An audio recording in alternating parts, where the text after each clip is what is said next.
샬롬! 성경대학 5번째 시간, 아니죠, 6번째 시간입니다. 여러분 놀라셨죠? 벌써 6번째 시간이 되었는데 6번째 강의에 나오신 모든 분들 진심으로 환영하고 축복합니다. 8시라는 시간이 조금 피곤할 수 있는 저녁 시간이지만 늘 시간 내어서 강의에 참석해 주셔서 정말 감사드립니다.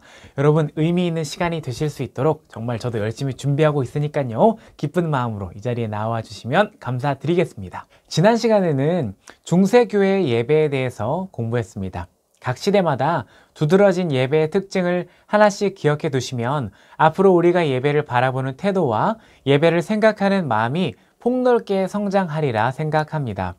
오늘은 종교개혁 시대의 예배는 어떤 특징을 가지고 있었는지 살펴보려고 합니다. 그 전에 지난 시간 복습을 잠깐 해보려고 하는데요.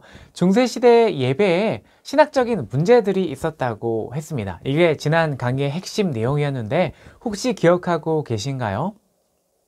이것을 아셔야 오늘 강의를 좀 이해하실 수 있습니다.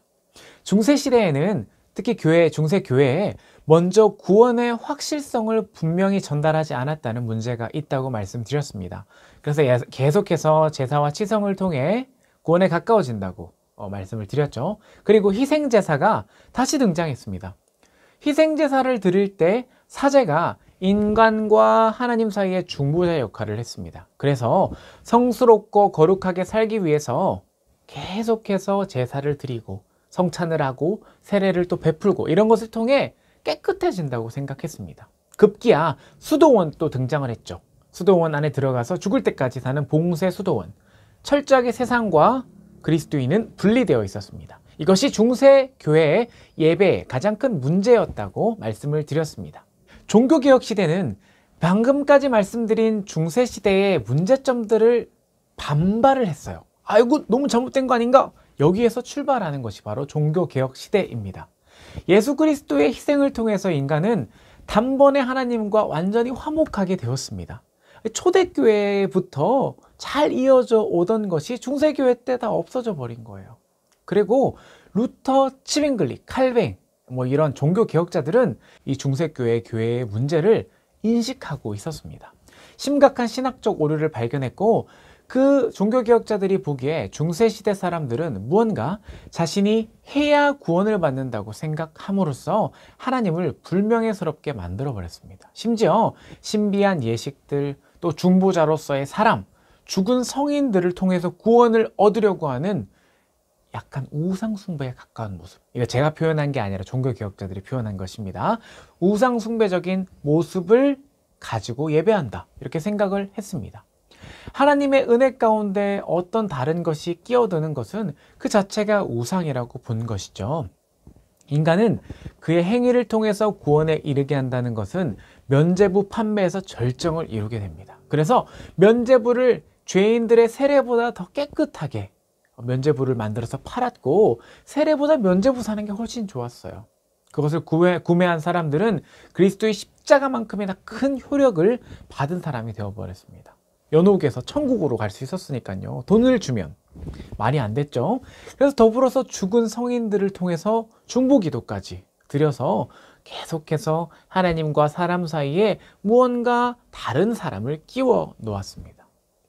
루터가 95개조 반박문을 1517년 10월 31일 붙이게 되죠. 이것은 그냥 아무 의미 없이 1517년 10월 31일에 붙인 것이 아닙니다.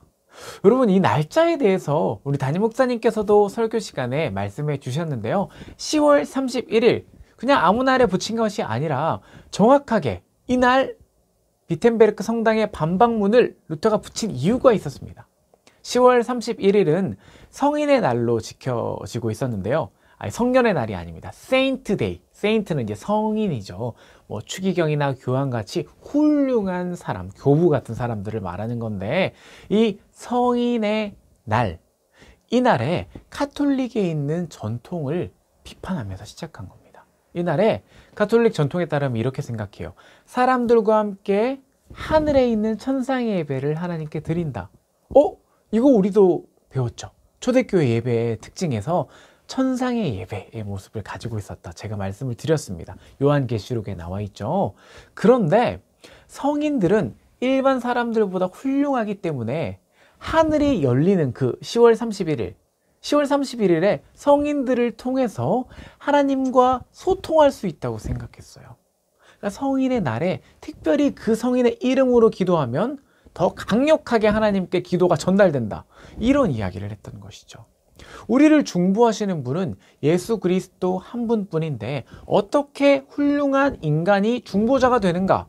이것이 세속화된 거예요. 그래서 루터는 절대 이것에 동의할 수 없다. 어떻게 사람을 통해 구원에 이르는가 하면서 기념하기 위해, 그날을 기억하고 비판하기 위해 10월 31일 성인의 날에 반박문을 딱 붙이게 된 것입니다. 특히 예배에 대해서 루터는 성인의 날을 반대하면서 미사를 빼앗겼다고 이야기를 합니다.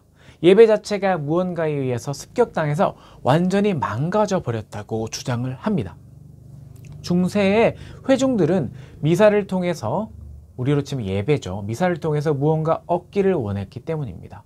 종교개혁자의 시선에서 볼 때 은혜를 통해서 구원받는 기독교의 의미를 계속해서 퇴색시키는 우상숭배의 행위로 밖에 보여지지 않았던 것이죠.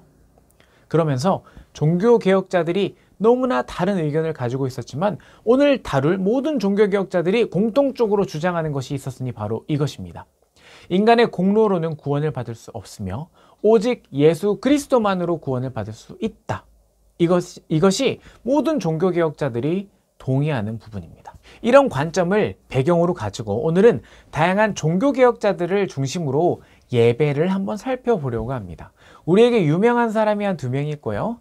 생소한 사람이 한 3명 정도 있는데 한번 오늘 재미있는 종교개혁 시대의 예배 이야기 속으로 들어가 보도록 하겠습니다. 첫 번째는 얀 후스라는 사람입니다. 체코 여행을 가보신 분이라면 아마 무조건 가보셨을 텐데 종교개혁자, 체코의 종교개혁가이면서 루터보다 100년이나 앞선 사람이었습니다. 1415년에 돌아가시게 되는데 종교개혁이 1517년이었죠. 100년이나 앞선 사람인데 성찬에서 잔을 주어야 한다고 이야기했다가 화형당해서 순교하게 됩니다.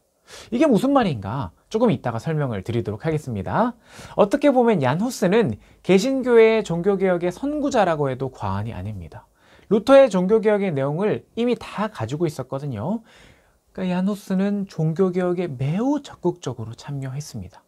신부이기도 했지만, 당시에는 목사라고 하지 않았으니까요. 신부이기도 했지만 인문주의자였어요. 공부를 잘하는 똑똑한 사람이었는데 예배를 자국어로 드려야 한다고 주장을 했습니다. 루터도 독일어 성경을 번역하고 자국어 예배를 드릴 것을 이야기했는데 훨씬 전에 얀 후스라는 사람이 예배를 자국어로 드려야 한다, 체코어로 성경을 번역하고 자국어로 예배를 드리고 있었던 사람이었습니다. 철자법도 바꿔줬어요. 예배를 드리기 위해서였습니다. 그리고 두 번째는 만인 평등 사상입니다. 사제와 평신도를 사이에 두고 구별을 했었는데 우리 가톨릭 전통이었잖아요. 그것은 절대 안 된다, 이런 주장을 했고요. 세 번째는 이종배찬입니다. 말이 조금 어렵죠? 우리말로 하면 이종성찬입니다. 조금은 긴 이야기지만 굉장히 간단하게 제가 한번 설명을 드려보도록 하겠습니다. 이종배찬이라는 것은 원래 성찬을 할 때 떡과 포도주 2개를 해야 되잖아요. 이 2개를 해야 된다고 주장한 사람이에요. 지금 2개 하고 있는데 그렇지 않습니까? 당시에는 안 그랬던 모양입니다. 가톨릭 전통에서는요, 성찬을 할 때 빵과 포도주가 이제 성찬을 선포하는 그 순간 진짜 예수님의 살과 피로 바뀐다고 여겼습니다. 지난 시간에 말씀드렸죠? 근데 여기서 문제가 생겨요. 어떤 문제이냐 하면 예수님의 살과 피를 다 먹어야 하잖아요. 진짜 예수님의 살과 피인데 이거 버릴 수가 없잖아요. 만약에 포도주를 흘리면 어떻게 되겠습니까? 실제로 성찬 중에 특히 포도주를 떨어뜨리는 일이 비일비재했다고 합니다. 잔이 깨져요. 근데 어쩔 수 없이 사제들이 엎드려서 바닥을 막 핥아가지고 다 먹었습니다. 수건으로 닦으면 되지 않습니까? 수건으로 하면 스며들잖아요. 그럼 예수님의 피가 수건에 스며드는 거니까 안 되죠. 그렇기 때문에 이 가톨릭 교회는 늘 성찬할 때마다 굉장히 힘들었습니다. 결국에 성찬할 때 이제 빵만 주고 포도주를 안 줘요. 흘릴까봐 안 주게 됩니다. 근데 예수님께서 가르쳐 주신 성찬은 분명히 예수님의 고난의 의미를 되새기기 위해서 이것은 내 피라 하셨거든요. 그러니까 당연히 성찬에는 포도주가 있어야 됩니다. 그런데 이 가톨릭 교회는 편의성 때문에 하나를 없애버린 거죠. 야누스는 이게 말도 안 된다고 생각했습니다. 예수님이 말씀하신 진리를 왜곡하는 것이다. 강력하게 주장했습니다. 그 결과로 이단으로 정죄돼서 화형당해서 죽게 됩니다. 체코에 가보시면요, 이렇게 광장에 얀 후스 동상이 있습니다. 여행 가시면 꼭 보시면 좋겠어요. 저는 한번 가서 제가 찍은 사진인데, 그리고 베들레헴 교회라고 있는데 여기에서 얀 후스가 담임 목사로 심우했던 교회입니다. 그리고 얀 후스의 동상에 이렇게 멋진 문구가 하나 기록되어 있습니다. 진실을 사랑하고 진실을 말하고 진실을 지키라. 얀 후스가 말한 진실이 무엇일까요, 여러분? 오늘 성경대학 공부하신 분이라면 대답하실 수 있겠죠? 네, 성찬의 문제였습니다. 진리가 아닌 것을 묵인하지 않았던 종교개혁자 얀 후스, 루터보다 100년이나 앞선 얀 후스가 있었기 때문에 훗날 루터가 용기 내서 반박문을 쓸 수 있었지 않겠습니까? 이런 잊혀진 종교개혁자도 있었다는 것 꼭 기억하시면 참 좋을 것 같습니다. 그리고 얀 후스가 말한 네 번째 예배 관련된 또 변화나 강조했던 부분은 회중 찬송입니다. 함께 부르는 감정이 섞인 뜨거운 찬양을 되게 중요하게 생각했습니다. 굉장히 중요하게 생각했는데 뜨거운 찬양을 부르는 사람이 있었다는 겁니다. 찬양과 경배 운동에서 가장 오래된 선조가 얀 후스라고 할 수 있다고 합니다. 예배에 있어서 찬양을 강조한 사람. 또 다섯 번째는 베들레헴 예배당입니다. 아까 말씀드렸죠. 얀 후스는 예배당 확장에 있어서 사회로 뻗어나갈 수 있도록 우물을 포함해서 이렇게 지었다고 합니다. 실제 베들레헴 성당에 제가 가봤는데 그 안에 우물이 있습니다. 엄청 깊어요. 정말 어떻게 그런 생각을 했을까? 또 이것을 보면서 물은 다 연결되니까 우리가 이 물처럼 뻗어나가자. 모든 사람들이 그렇게 생각했다는 거죠. 그리고 실전적으로도 당시에 물을 구하기 힘든 사람들이 와서 물을 길러갈 수 있는 그런 여러 가지 좋은 일들을 했습니다. 다른 종교 개혁자로는 우리가 너무 잘 알고 있는 루터에 대해서 한번 살펴보도록 하겠습니다. 먼저 루터는 예배 방향성을 변경했습니다. 성경으로 돌아가야 된다라고 했습니다. Back to the Bible. 근데 성경에도 말하지 않는 것, 본래적 뜻에 맞추어서 가야 된다고 보았습니다. 그러니까 성경에서 말하는 것도 있지만 말하지 않는 것도 있지 않습니까? 그런데 성경에서 구체적으로 말하지 않는다고 해서 모두 뺄 것이 아니라 성경을 잘 해석해서 예배에 필요한 것들을 하나하나 새롭게 만들어 가야 된다. 그렇게 말을 했습니다. 가톨릭 전통에 따르면 은혜를 하나님께 올려드려야 된다고 이렇게 생각을 했는데 아니야. 은혜는 하나님으로부터 내려오는 것이고 우리는 예배를 통해 은혜를 받고 누리는 것이다. 하나님께는 영광을 올려드리는 것이다. 이런 주장을 했습니다. 루터는 오직 성경을 외쳤지만 성경에서 전체적으로 말하고자 하는 예배의 방향성이 무엇인지를 끊임없이 고민했습니다. 그래서 예배를 세 가지로 구분을 하게 되는데요. 첫 번째, 라틴어 예배를 여전히 최고의 예배라고 주장했습니다. 가장 좋은 언어를 라틴어라고 이제 보았던 것 같습니다. 라틴어가 가진 수사, 저는 라틴어를 못하지만 또 그런 라틴어에만의 고유의 색깔이 너무나 아름답기 때문에 다른 것으로 표현할 수 없다. 이렇게 주장을 했다고 합니다. 또 그런데 라틴어만 강조하는 것도 아니라 자신은 라틴어를 잘하지만 못하는 사람이 많잖아요. 그 사람들을 위해서 자국어 예배를 강조하기도 했습니다. 아까 야누스도 자국어 예배를 강조했죠. 한국말로 드리는 예배 또는 체코어로 드리는 예배, 루터는 독일어로 드리는 예배, 이런 것을 중요하게 여겼습니다. 또 세 번째, 가장 중요한 예배를 말을 했는데 공동체 예배라고 이야기를 했습니다. 소규모 예배, 가정에서 드리는 예배가 정말 좋은 예배라고 생각했습니다. 그리고 가정에서 드리는 예배야말로 최고의 예배다. 루터가 생각보다 회중 예배를 중요하게 생각할 줄 알았는데 가정 예배를 중요하게 생각했다고 합니다. 여러분, 우리 가정 예배 드리고 있잖아요. 우리 김호성 전도사님이 잘 준비해주고 계신데 가정 예배에 참여해서 은혜 많이 받으시는 모든 성도님들 되셨으면 참 좋겠습니다. 또 다음으로 살펴볼 학자는 찌빙글리입니다. 찌빙글리라고 이야기하는데 많이 들어보지는 못하셨을 것 같습니다. 앞서 제가 말씀드린 적이 있는데 사효론, 인효론 이거 기억하시나요? 이거 잊어버리시면 안 되는 되게 중요한 거예요. 성찬의 역사, 성찬은 예배 안에 하나의 이제 순서지 않습니까? 옛날에 드리던 예배에는 성찬과 세례 그리고 설교가 가장 중요했기 때문에 계속해서 제가 말씀을 드리는 것입니다. 사효로는 세례 그 자체로 효과가 있다. 일사자를 써서 인효로는 인간에 의해서 효과가 발생한다. 뭐 아볼로가 주면 아볼로에 의해서 효과가 생긴다. 뭐 그런 주장이라고 말씀을 드렸잖아요. 찌빙글리는 세례에 관심이 많았던 것 같습니다. 그러니까 사효론에 저항해요. 아니다. 세례의 그 예식 자체에 효과가 있는 것이 아니다. 뭐야 그러면 인효론인가? 그럼 인간이 주는 것이 효과가 있나? 그 둘 다 아니래요. 새로운 주장을 했습니다. 바로 세례는 그냥 예식의 형태일 뿐이고 예식이 진행되었다고 해서 그것이 절대적인 것은 아니라고 합니다. 그러면서 물세례를 강조했거든요. 물세례를 통해서 은혜를 하나님께서 베푸시고 그것을 통해 구원을 얻게 되는 것도 맞지만 그 물 뿌리는 행동 자체로 구원을 보장받는 것은 아니다. 그러니까 그 세례를 받는 사람의 신앙 고백이 중요하지 않습니까? 그런데 물 뿌리는 그 자체로 구원을 받는 사효론이 아니라는 주장을 했던 것이죠. 굉장히 개혁적인 입장이었습니다. 당시에는 그 행위로 구원을 받는다고 생각을 했거든요.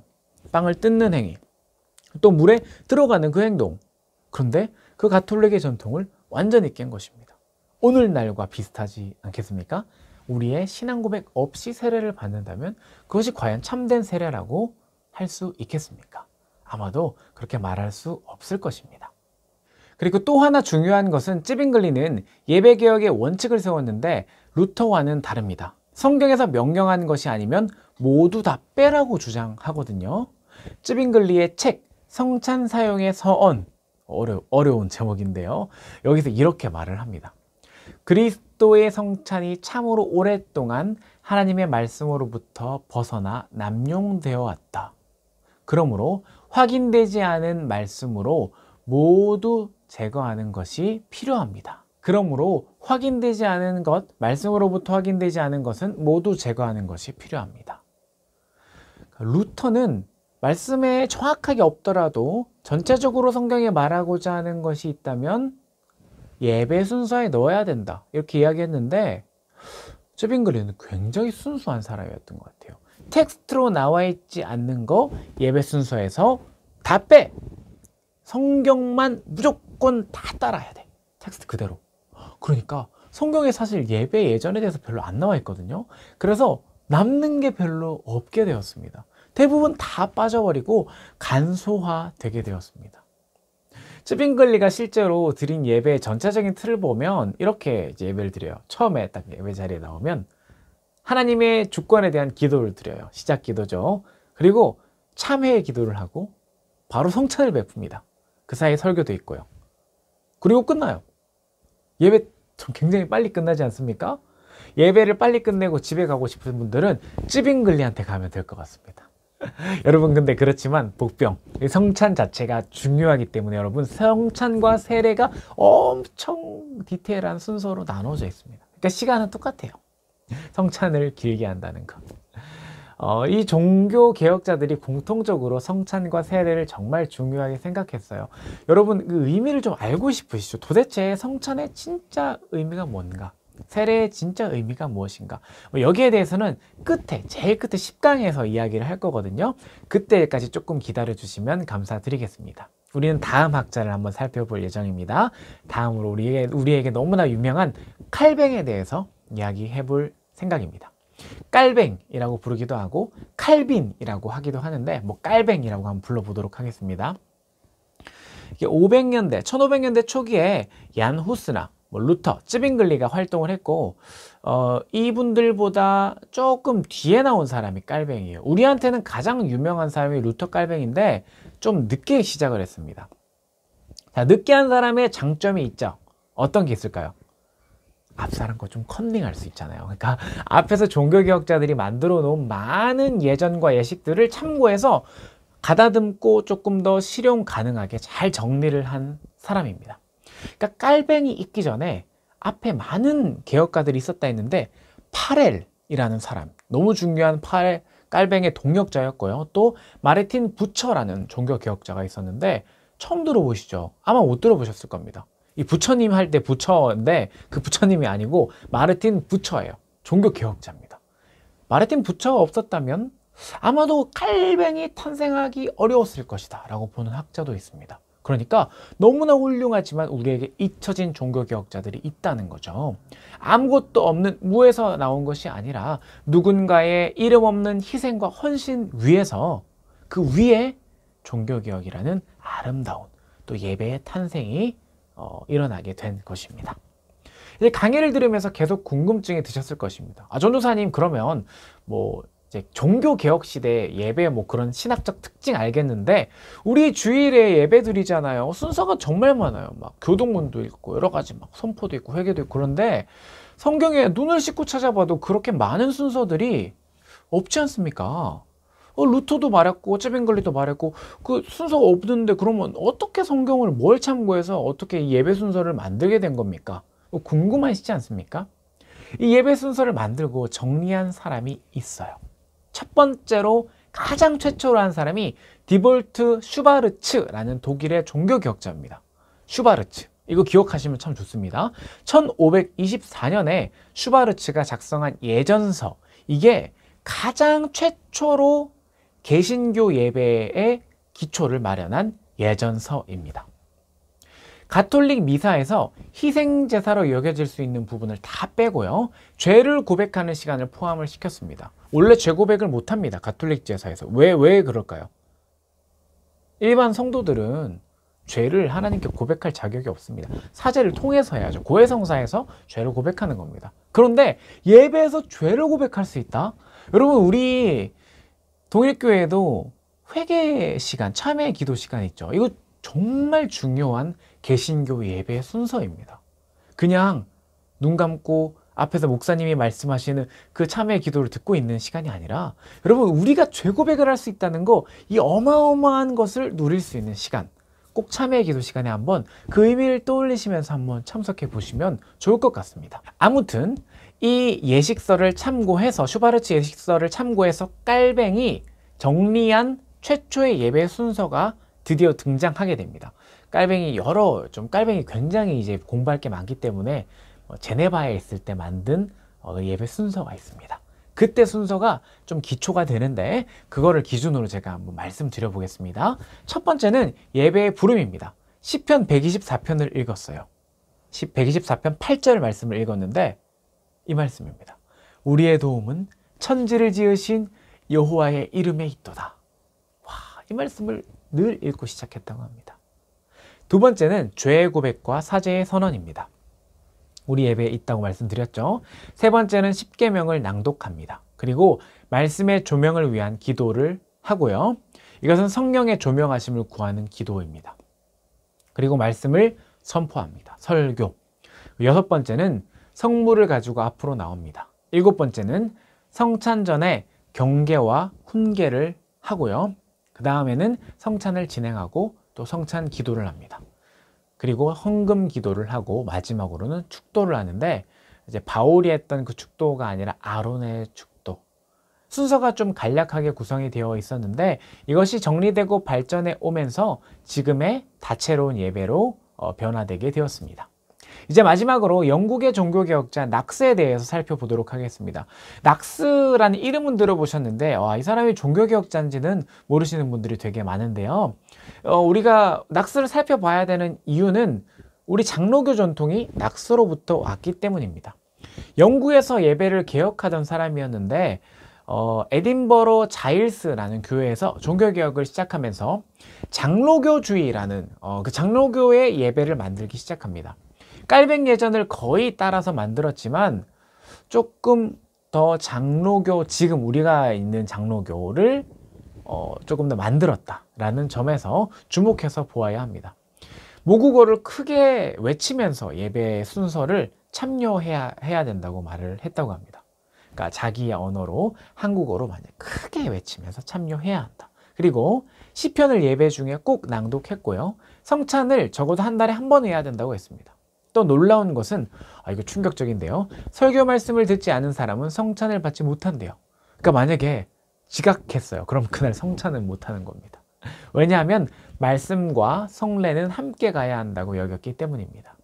낙스는 이러한 예전의 특색을 주장했고 낙스 예전이라고 불리는 이 예전이 미국으로 넘어가요. 영국에서 미국, 청교도 넘어갔죠. 미국으로 넘어갔고 미국에 있는 사람들이 선교사님들이 한국에 전도하러 왔죠. 선교 오셔서 시작된 것이 우리 한국 교회입니다. 그래서 우리 장로교 예전은 이 낙스 전통에서 왔다라고 간단하게 좀 생각을 하시면 좋을 것 같습니다. 자, 오늘 강의는 여기까지 학자들을 조금 살펴보려고 합니다. 학자들이 아니라 종교개혁자들이죠. 많은 종교개혁자들을 살펴보았는데 여러분 어떤 것이 가장 기억에 남으시나요? 주로 예배 순서의 흐름에 대해서 많이 제가 이야기를 했는데 그 안에 신학적 방점들을 찍으면서 한번 살펴보았습니다. 적어도 우리가 사용하고 예배를 드리고 있는 순서들이 어떻게 해서 만들어졌구나 하는 생각들을 한번 정리해 보시면 좋을 것 같습니다. 다 만약에 잊어버리시더라도 종교개혁 시대에 이 중세교회에서 정말로 분노해서 시작된 이 예배에서 가장 중요한 특징 하나는 잊어버리시면 안 될 텐데요. 뭘까요?